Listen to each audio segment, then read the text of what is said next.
किसी ने बड़े कमाल की बात कही है कि प्रभु कहते हैं कि तू सोने से पहले सबको माफ कर दे और मैं उठने से पहले तुझे माफ कर दूंगा।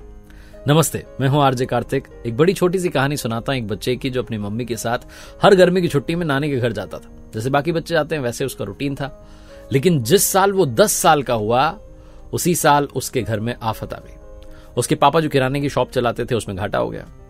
उसकी मम्मी ने उसे समझाया कि बेटा मैं तुम्हारे साथ नहीं चल सकती, इनफैक्ट अब की बार हम जाएंगे ही नहीं नानी के यहाँ पर, क्योंकि मुझे यहाँ रहना है, पापा की मदद करनी है। वो छोटा बच्चा नाराज हो गया, भोजन नहीं कर रहा, खाना नहीं खा रहा, चिढ़ गया कि ये कोई तरीका है वो।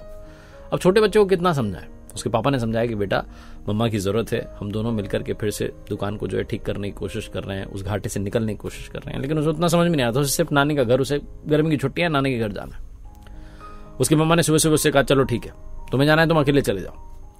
मम्मी को लगा शायद बच्चा मना कर देगा, अकेले तो क्यों जाएगा, लेकिन बच्चा एक्साइटेड था, तैयार हो गया, बोले ठीक है मम्मा मैं अकेले चले जाऊंगा, डन, आप मेरी टिकट करवा दो। जो पत्नी थी उन्होंने अपने पति से बात की कि बच्चा तो मान गया जाने के लिए, तो उन्होंने टिकट करा दी कि ठीक है जो होगा देखेंगे, वहां उसका मामा आकर के रिसीव कर लेगा वो। तो उस बच्चे को जो है जो डिसाइडेड डेट थी, जिस दिन की टिकट थी, उस दिन उसकी मम्मी स्टेशन लेकर के चली गई। ट्रेन में जाकर के बच्चा अपनी बर्थ पर बैठ गया। उसकी मम्मी ने उसे सब समझा दिया कि बेटा अजनबियों से जो है कुछ खाने पीने का सामान नहीं लेना, ये वो किन किन बातों का ख्याल रखना होता है एक ट्रेन की यात्रा में, सब समझा दिया। ज्यादा लंबी यात्रा नहीं थी, 1 घंटे का सफर था, लेकिन उस बच्चे के लिए मम्मी को चिंता थी, पता नहीं पहुंच पाएगा नहीं पहुंच पाएगा, कुछ हो ना जाए। वो बच्चा सुपर एक्साइटेड था, बोले मम्मा टेंशन मतलब मैं पहुंच जाऊंगा, वहां मामा तो आ ही जाएंगे।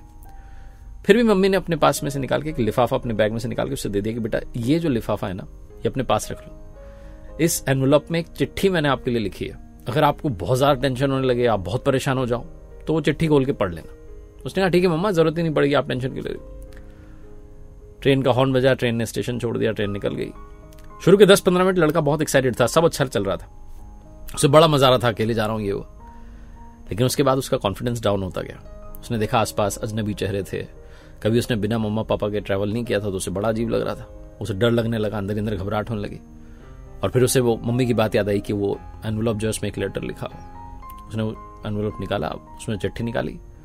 उस चिट्ठी में उसकी मम्मा ने उसके लिखा था, प्यारे बेटे घबराओ मत, मैं पीछे वाले कंपार्टमेंट में ही बैठी हुई हूं, तुम्हारे साथ इसी ट्रेन में साथ में ट्रैवल कर रही हूं, तुम आराम से बैठो, रिलैक्स्ड रहो, बस हमारी जर्नी खत्म होने वाली है। आधे घंटे तक फिर से उसके अंदर कॉन्फिडेंस आ गया, सब कुछ बढ़िया रहा। स्टेशन पर उतरा, उसके मामा से लेने के लिए आए थे। मामा से कहने लगा मामा देखो मम्मा पीछे वाले कोच में।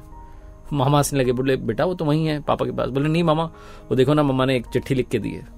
उसके मामा समझ गए कि मम्मा ने कॉन्फिडेंस बूस्ट करने के लिए लिखा है। उसे समझाया बेटा नहीं मम्मा वही है, चलो घर चलते हैं। ये कहानी उस बच्चे की उस चिट्ठी की नहीं, आपकी हमारी कहानी है।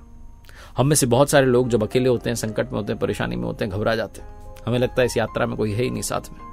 हम भूल जाते हैं कि हमारे पास में भी वो चिट्ठी है, उसको पढ़ते नहीं है, जिसमें लिखा है कि मेरे प्यारे बेटे भगवान जी हमसे कह रहे हैं कि मैं तुम्हारे साथ ही हूं, तो घबराता क्यों है। इसी ट्रेन के दूसरे वाले कोच में बैठा हुआ हूं, तो बस रिलैक्स्ड रहे, खुश रहे, प्रसन्न रहे, सब संभाल लूंगा। छोटी सी कहानी लाइफ का सबसे इंपॉर्टेंट मैसेज देती है। एक बार फिर से वही बात जो अक्सर आपसे कहता हूं, कर दिखाओ कुछ ऐसा कि दुनिया करना चाहे आपके जैसा। मेरी वेबसाइट rjkartik.in, जहां कुछ कोर्सेज हैं, उम्मीद है आपको पसंद आएंगे।